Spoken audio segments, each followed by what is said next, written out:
नमस्कार दोस्तों, आज मैं बात करने वाला हूं मध्य प्रदेश की भौगोलिक अवस्थिति एवं इसके विस्तार पर। दोस्तों, ज़्यादा बात ना करते हुए मैं मुश्किल से 30 सेकंड आपका समय लूँगा। तो दोस्तों, एक मैंने सीरीज़ स्टार्ट की है ताकि आपको बेहतरीन क्वालिटी में मध्य प्रदेश की क्लासें दी जा सकें। मैं अपनी बेहतरीन कोशिश करता हूँ, जो मैंने अपनी पीएससी एग्ज़ाम के निकालने या प्रिपरेशन में जो अपने मैं कंटेंट तैयार किए थे उसी आधार पर, और कोशिश करूँगा कि उसमें गहराई रहे ताकि उनमें आपका सिलेक्शन में आपकी मददगार रहे, फैक्ट टू फैक्ट ना रहे, उसमें कुछ समझने की चीज़ें रहे। और मैं उन्हें पूरी कोशिश करूँगा कि बड़ी अपने तसल्ली से, बड़ी तल्लीनता से उन्हें आपको समझा सकूँ। दोस्तों, जो हमारा मध्य प्रदेश है, अगर हम भौगोलिक विस्तार की बात करें तो ये स्थित है बुरहानपुर में, जो हमारा सबसे दक्षिणी बिंदु जो आएगा। तो अक्षांश जो हमारी स्थित है यहाँ से शुरू हो जाती है, वो है 21 डिग्री 6 मिनट से लेके यहाँ 21 डिग्री 6 है, यहाँ कहीं 22 आएगा, यहाँ कहीं 23 आएगा, यहाँ कहीं 23.5 आएगा, यहाँ कहीं 24 आएगा, यहाँ कहीं समथिंग में 25 आएगा, यहाँ कहीं 26 आएगा। और ये हमारा सबसे उत्तरी स्थान है मुरैना में, जहाँ से ये हमारे अक्षांशों का विस्तार मध्य प्रदेश से विदा हो जाता है। और हमारे मध्य प्रदेश का सबसे जो उत्तरी अक्षांश है वो है 26 डिग्री 30 मिनट, और वो है मुरैना ज़िले को टच करता हुआ और यूपी में चला जाता है, इटावा वगैरह ज़िले में ये स्थिति बनती है। इसके बाद अगर हम देशांतरों की बात करें तो हमारी जो देशांतर स्थिति है मध्य प्रदेश की, वो देशांतर जो है वो पूर्व से पश्चिम की ओर है या पश्चिम से पूर्व की ओर है, इस प्रकार अपन मान सकते हैं। तो पूर्व और पश्चिम में देशांतर है और उत्तर और दक्षिण में अक्षांश है। देखो स्थिति क्या बनेगी दोस्तों, कि ये हमारे मध्य प्रदेश का सबसे पश्चिमी स्थान है अलीराजपुर, और अलीराजपुर में ही हमारे मध्य प्रदेश की सबसे पश्चिमी देशांतर लगेगी। ये जो खड़ी लाइनें होती हैं वो देशांतर होती हैं, ये समय के अंतर को बताती हैं, क्योंकि सूर्य का जो प्रकाश है एक देशांतर से दूसरे देशांतर तक 4 मिनट में पहुंचता है। और इन्हीं की वजह से जो समय का अंतराल क्रिएट हो जाता है, और उसी अंतर से हम विभिन्न देशों के बीच में होने वाले समय के अंतर को जान पाते हैं, और सूर्य के प्रकाश की पहुंचने की जो स्थिति है, टाइम है, उसको बेहतर ढंग से जांच पाते हैं। तो ये जो देशांतर स्थिति है हमारे मध्य प्रदेश के जो सबसे पश्चिमी देशांतर है, जो अलीराजपुर में टच होगा, वो है 74 डिग्री 9 मिनट से। यहाँ अगर हमारा जो सबसे पूर्वी स्थान है वो अलीराजपुर है या अलीराजपुर जिला है, तो यहाँ हमारा सबसे अंतिम देशांतर होगा यानी पूरब में, तो ये है 82 डिग्री 48 मिनट, ये स्थिति है। अक्षांश की बात करें तो 21 डिग्री 6 मिनट से लेके मुरैना में 26 डिग्री 30 मिनट। और अगर देशांतर की बात करें, खड़ी लाइनों की बात करें, तो यहाँ 74 है, यहाँ कहीं 75 आएगा, कहीं 76 आएगा, 77 आएगा, 78 आएगा, 79 आएगा, 80 आएगा, 81 आएगा, 82 आएगा, और ये है 82 डिग्री 48 मिनट है। ये हमारे मध्य प्रदेश में अंतिम है। इनके बीच में मध्य प्रदेश बसा हुआ है 74 डिग्री 9 मिनट से लेके 82 डिग्री 48 पूर्वी देशांतर के मध्य। जो हमारी देशांतर है वो पूर्वी है, मैं बताता हूँ पूर्वी किस कदर है। और यहाँ जो हमारा अक्षांशीय विस्तार है ये 21 डिग्री 26 मिनट तक है, और ये जो स्थिति है, ये जो अक्षांश हैं वो हैं उत्तरी अक्षांश। हमारा पूरा भारत उत्तरी अक्षांश में आता है, और हमारा पूरा भारत जो है वो पूर्वी देशांतर में आता है। तो ये उत्तरी और पूर्वी जो पॉइंट है दोनों में कॉमन रहेगा। अब मैं बताता हूँ कि अब जो अक्षांश देशांतर बड़े कन्फ्यूजिंग है, खासकर नए स्टूडेंट के लिए बड़ा कन्फ्यूजिंग रहता है, और पुराने स्टूडेंट वगैरह के लिए भी बड़ा कन्फ्यूजिंग रहता है, बार बार पढ़ लेते हैं, बार बार भूल जाते हैं। और ज्योग्राफी के स्टार्टिंग दिनों में ये बड़ा मुड़ खपाऊ वाला वो रहता है, तो उसे हम बड़ी आसानी से समझते हैं। 1882 में एक मीटिंग हुई विश्व ज्योग्राफिकल संघ की, और उस विश्व ज्योग्राफिकल संघ की उस मीटिंग में पहली बार ये अक्षांश और देशांतर जैसी लाइनें बनाई गई। इनके अपने उपयोग भी हैं, आप लोगों को लगता होगा क्यों फालतू में ये ऐसी चीज़ें बनाई जो बड़ा कन्फ्यूजिंग क्रिएट करती हैं। तो ये भी जो कन्फ्यूजिंग वाली चीज़ें ये भी आसान है अगर हम समझ लें। अगर हम मान के चलें, देखो ये पृथ्वी है, कोशिश कर रहा हूँ मैं जिस प्रकार बन जाए, हालांकि ज्योग्राफी वालों से बन जाती है, जादूगर कुछ नहीं होते कि 2 मिनट में पृथ्वी बना दी। तो ये इस प्रकार से आप मान सकते हो, ये पृथ्वी है, अंडाकार है लेकिन बोर्ड पे जैसी पॉसिबल है। तो उसमें जो ये काल्पनिक रेखाएं हैं, अगर मान लो हम कहीं देखने जाएं कि 24 अक्षांश हमें कहीं मिलेगी, घूम रही होगी, तो चलो हम देख के आएँ, या 23.5 उज्जैन के इधर से गुजरी है तो हम उधर देख के आए कि वहाँ कहीं होगी, तो ऐसा कुछ नहीं है, ठीक है। तो ना ही इस रेखा का उस रेखा से संबंध है किसी बॉलीवुड की।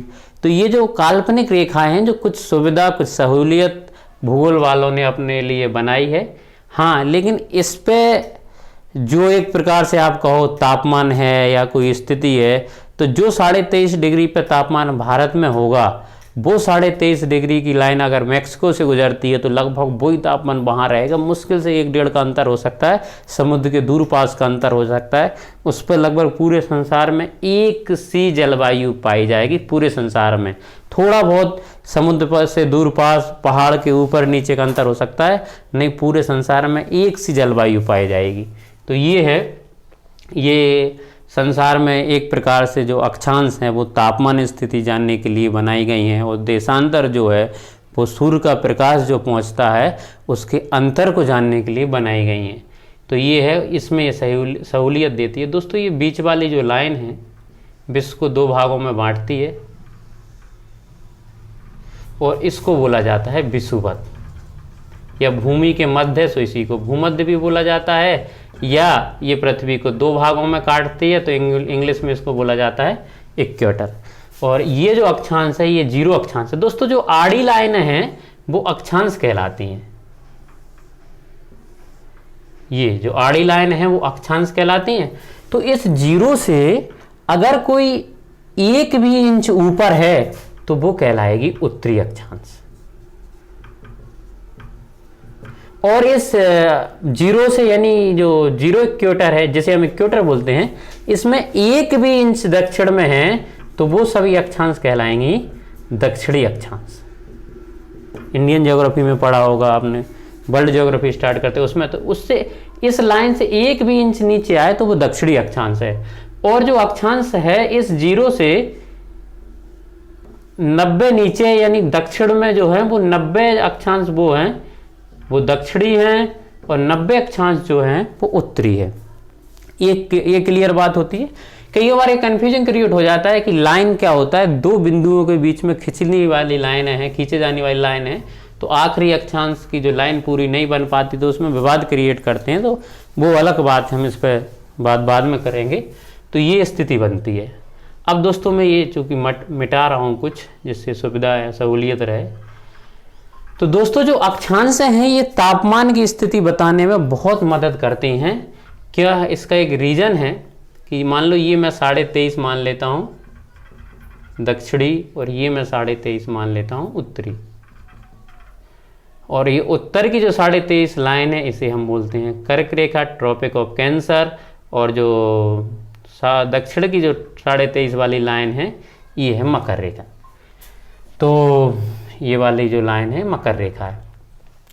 क्या होता है दोस्तों, जो सूर्य होता है और जो पृथ्वी उसकी परिक्रमा लगाती है, तो सूर्य की परिक्रमा जब पृथ्वी लगाती है तो कुछ स्थितियां ऐसी बनती हैं कि अपनी परिक्रमा लगाते हुए, चूँकि अपने अक्षांश पर पृथ्वी इस प्रकार से टेढ़ी है, तो जब ये सूर्य की परिक्रमा लगाती है तो कुछ समय इसका कुछ हिस्सा दक्षिण का हिस्सा आगे रहता है, कुछ समय जब ऐसे परिक्रमा लगाते लगाते इस तरह पाएगी तो इसका उत्तर का हिस्सा आगे रहता है।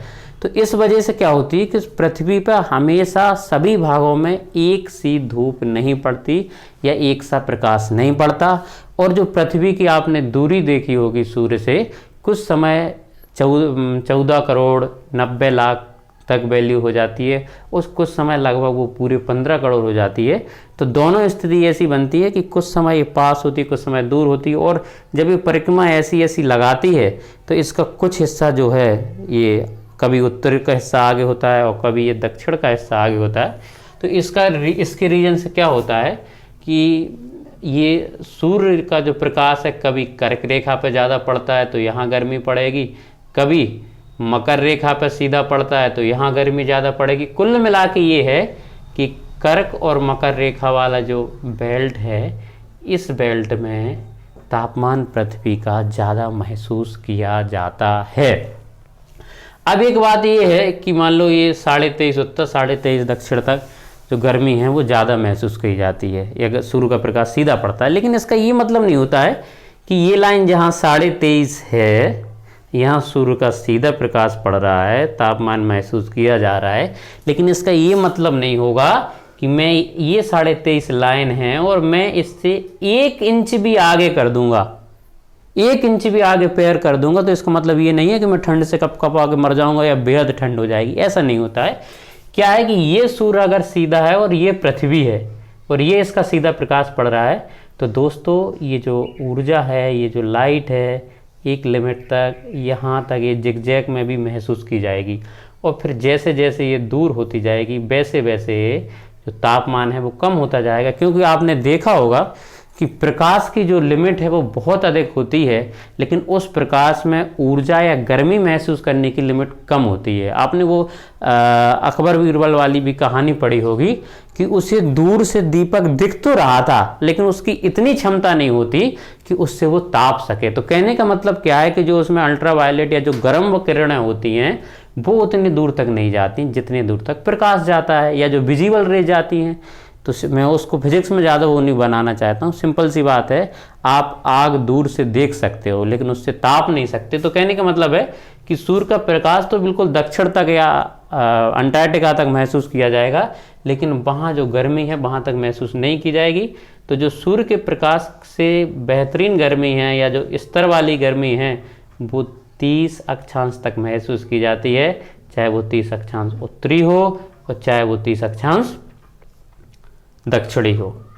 तो चाहे वो यानी मकर रेखा से भी जाएंगे तो 30 तक है और यहाँ भी 30 तक लिमिट है। और ये 30 लिमिट लाइन हमारे अगर उत्तर में देखा जाए तो ये अमृतसर के करीब या जम्मू कश्मीर के उस बेल्ट में आती है, तो ये भारत में आती है। वो भारत जो का विस्तार है वो 8 डिग्री 4 मिनट से लेके 37 डिग्री 6 मिनट तक है।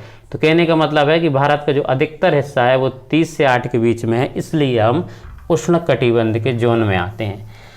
तो जो अक्षांश हैं वो अधिकतर गर्मी को शो करती हैं या गर्मी बताती हैं या ट्रॉपिकल जोन बताती हैं, और ये 30 के बाद की जो लाइनें आती जाती हैं यहाँ सूरज की किरणें दूर होती जाती हैं, इस वजह से ठंडक रहती है। तो जो निचली 60 ये निचली उत्तरी 60 ये ठंडी, यहाँ ठंड ज़्यादा रहेगी, ठंड की अधिकता रहेगी, और यहाँ सूर्य का प्रकाश सीधा पड़ता है या यहाँ सूर्य का जो प्रकाश है वो किरणों के लिए पास पड़ता है, तो ये वाला जोन आता है उष्ण जोन में। तो जो अक्षांश है वो उष्ण और शीतोष्ण जोन बताते हैं।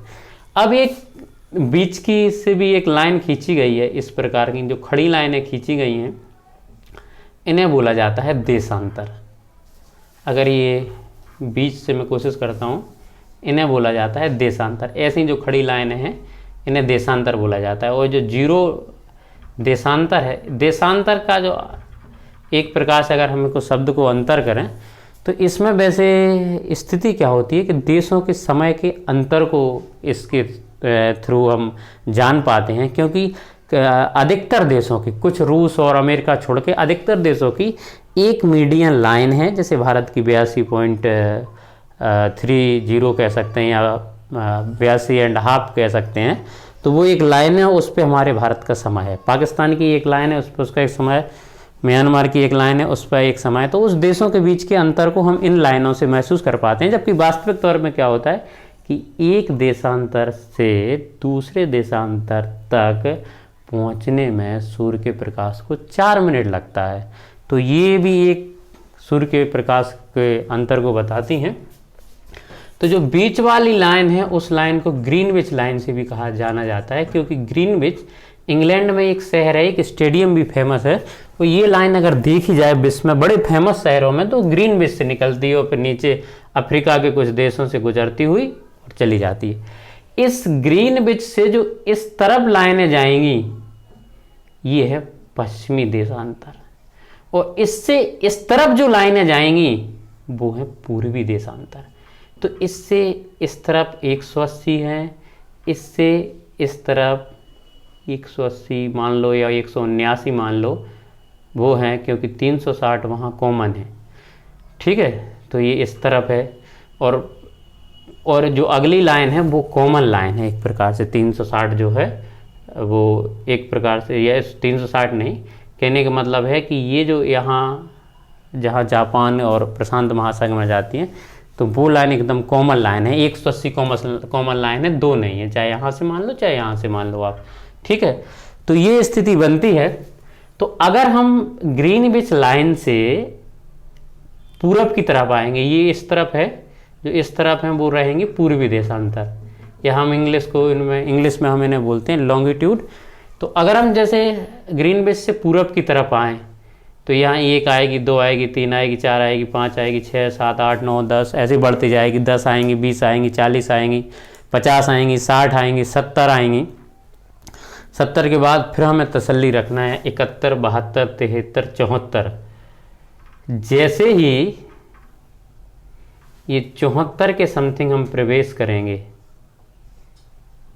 ये, तो कुछ थोड़े आगे जाके हमारा भारत स्टार्ट हो जाएगा, हमारा गुजरात स्टार्ट हो जाएगा ये। और ये फिर 75, 76, 78, 79, 80 और 80 एंड हाफ आएगा, तो ये हमारे इंडिया का मीडियन लाइन है जो नैनी इलाहाबाद के पास से गुजरती है, 80 एंड हाफ, और एमपी के सिंगरौली के दर से गुजरती है। इसके बाद ये लाइनें बढ़ती जाएंगी और कुछ देर बाद हमारे जो भारत है, भारत के अंतिम छोर आ जाएगी, और यहाँ जो भारत की लाइन है वो है 97 डिग्री 25 मिनट। तो ये कंडीशन बनती है। तो अब आप देखोगे कि हमारा जो भारत है वो पूरी तरह से पूर्वी देशांतरों में आ रहा है। ये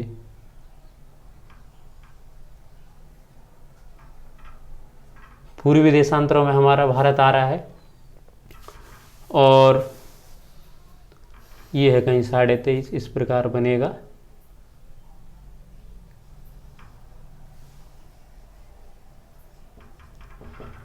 और अगर हम अक्षांशों की बात करें तो हम जैसे ही ये देशांतर से यहाँ ऊपर को बढ़ेंगे, इस देशांतर से ऊपर को बढ़ेंगे, तो यहाँ 8 डिग्री 4 मिनट से स्टार्ट हो जाएगा। अंडमान निकोबार में 6 डिग्री 4 से ही हो जाता है, तो ये स्टार्ट हो जाएगा, और ये उत्तर में समाप्त होगा जम्मू कश्मीर में 37 डिग्री 6 मिनट पर।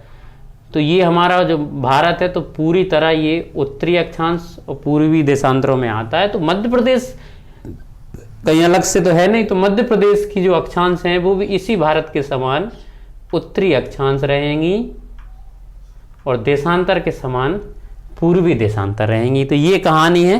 अगर आपको समझ में आती तो आप ज्योग्राफी के अन्य जो वीडियो देखोगे मेरे, उसमें शायद आपको समझ में आ जाएगी। तो हमारे अक्षांश भी भारत के समान ही उत्तरी अक्षांश हैं, और हमारे देशांतर भी भारत के समान पूर्वी देशांतर हैं। तो ये स्थिति मैं आपको समझाने की कोशिश कर रहा था। तो उन देशांतरों में जो लाइन है 82 एंड 30 मिनट, ये कह सकते हो आप, 82 डिग्री एंड 30 मिनट, वो हमारे सिंगरौली से गुजरती है, और इसी लाइन पे जो समय होता है वही हमारे पूरे भारत का समय माना जाता है। ठीक है। और अगर हम अक्षांशों की बात करें तो अक्षांश में मैंने एक लाइन आपको बताई थी जो 23.5 लाइन थी, जो लगभग यहाँ से गुजरती है। जो 23.5 लाइन है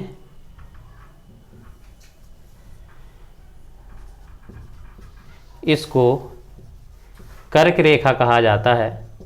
तो कर्क रेखा भी हमारे मध्य प्रदेश से गुजरती है, थोड़े मध्य का अपन उत्तर माने तो वहाँ से गुजरती है, और महत्वपूर्ण लाइन है।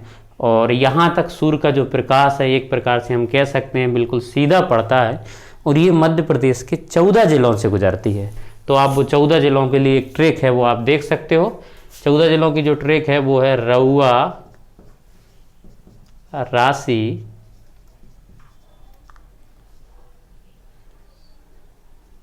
रउआ राशि, भविरासा या भोविरासा,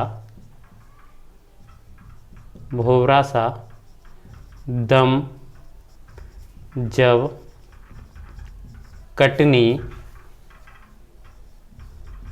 उमरी, सा। एक प्रकार से राइम बना सकते हो, एक प्रकार से गायन की शैली में से बना सकते हो सकता है पहली बार में याद ना हो, फिर आगे जाके याद हो जाएगी। तो ये हमारे मध्य प्रदेश के जो कर्क रेखा है 14 जिलों से गुजरती है, 14 जिलों से। बहुत एग्जामों में पूछा जाता है, पीएससी के इंटरव्यू में भी पूछ लिया जाता है, अगर आपका जैसा स्टैंडर्ड हो या जो भी है। और हालांकि ये मेरी ट्रिक नहीं है, तो मैं इसका कोई वो भी नहीं, क्रेडिट भी नहीं लेना चाहता हूँ। मैंने भी किसी दूसरों से ही सीखी थी, एक शायद मेरा जूनियर था प्रदीप, उससे सीखी थी मैंने ये। तो ये जो ट्रिक है इस हिसाब से जिला देखो आप। तो रा से जो रा फर्स्ट है, तो रा से जो जिला है वो है रतलाम।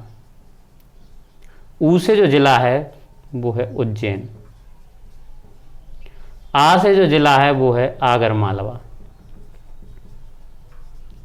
लाइन थोड़ी ऊपर है, हम लोगों ने इस प्रकार बनाई है। ये इस चीज़ को थोड़ा एडजस्ट करें, क्योंकि बोर्ड वगैरह में नहीं फिर समय बर्बाद होता है। आगर मालवा। देन ये रा से राजगढ़ है, और इस सी से सीहोर है, ये मामा जी का जिला है जो आजकल तुम्हारी बिल्कुल नहीं सुन रहे हैं। इसके बाद फिर ये नवाबों का शहर भोपाल है, फिर इसके बाद विदिशा है, और फिर ये रायसेन की कुछ भूमि लग जाती है। फिर इसके बाद जो सा है, ये सागर जिला है, जहाँ हमारे प्रदेश का सबसे बड़ा अभ्यारण्य नौरादेही है। इसके बाद जो दम है, दम से दमोह जिला है। जब से फिर जबलपुर जिला है। थोड़ा ये अपने मैपिंग हाथ के बने होते हैं, तो कई बार वो चीज़ें एडजस्ट करनी पड़ती हैं। जबलपुर है, फिर ये चूना नगरी या चूना जिला जो है वो कटनी है, फिर ये लाख के कारखाने के लिए फेमस उमरिया है, और अंतिम जिला शहडोल है। तो ये वो 14 ज़िले हैं जहाँ से शायद नागदा बनता तो कुछ हमें और इसमें एडिटिंग देखने को मिलती, क्योंकि नागदा से भी कर्क रेखा गुजरने की संभावना थी। तो इस प्रकार से वो 14 ज़िले हैं जहाँ से मध्य प्रदेश में या मध्य प्रदेश से वो लाइन गुजरती है, जहाँ पर सूर्य का प्रकाश वर्ष में एक बार लगभग 21 जून को बिल्कुल सीधा पड़ता है। और यहाँ जो गर्मी है या जो वो गर्मी का जो एहसास है वो अधिकतम महसूस किया जाना चाहिए। हालांकि कई बार समुद्र से पास दूर का भी अंतर आ जाता है। तो यहाँ सूर्य का प्रकाश जो वर्ष में एक बार बिल्कुल सीधा पड़ता है, तो वो 14 ज़िले हैं रतलाम, उज्जैन, आगर मालवा, राजगढ़, सीहोर, भोपाल, विदिशा, रायसेन, सागर, दमोह, जबलपुर, कटनी, उमरिया एंड शहडोल। तो ये मध्य प्रदेश की भू अवस्थिति की बात है, भौगोलिक विस्तार की बात है। और अगर हम दूसरी स्थिति में बात करें तो मध्य प्रदेश की एक और सिंपल भौगोलिक स्थिति में बात करें तो ये समुद्र से इसकी सीमा कहीं से भी नहीं लगती है, इसलिए एक प्रकार से लैंड लॉक्ड स्टेट है, या जिसे हम बोलते हैं भू आविष्ट स्टेट, यानी या आप कहोगे कि भूमि के मध्य में स्थित राज्य है। यहाँ कहीं से भी इसके पास समुद्र की जो सीमा है या समुद्र नहीं लगता है, और अगर लगते हैं तो वो 5 राज्य लगते हैं। उत्तर में उत्तर प्रदेश, पश्चिम में राजस्थान, और ये 2 जिलों में ये गुजरात, यहाँ महाराष्ट्र, और यहाँ छत्तीसगढ़। ये 5 ज़िले इसके चारों तरफ इसकी सीमा पर स्थित हैं। अगले वीडियो में हम पढ़ेंगे मध्य प्रदेश का प्राकृतिक विभाजन और मध्य प्रदेश की जो पर्वत श्रृंखलाएँ वो, उनके महत्व, और ये सब चीज़ें हम मेंस के हिसाब से। ये वीडियो मुख्यतः समझने का था, कोशिश मेरी रही है कि शायद आपको समझ में आया होगा। और अगर आपको ये चीज़ें बेहतर ढंग से समझ में आ रही हैं, और अगर नहीं आ रही तो आप मुझे कमेंट के माध्यम से बताते रहें। मैं क्योंकि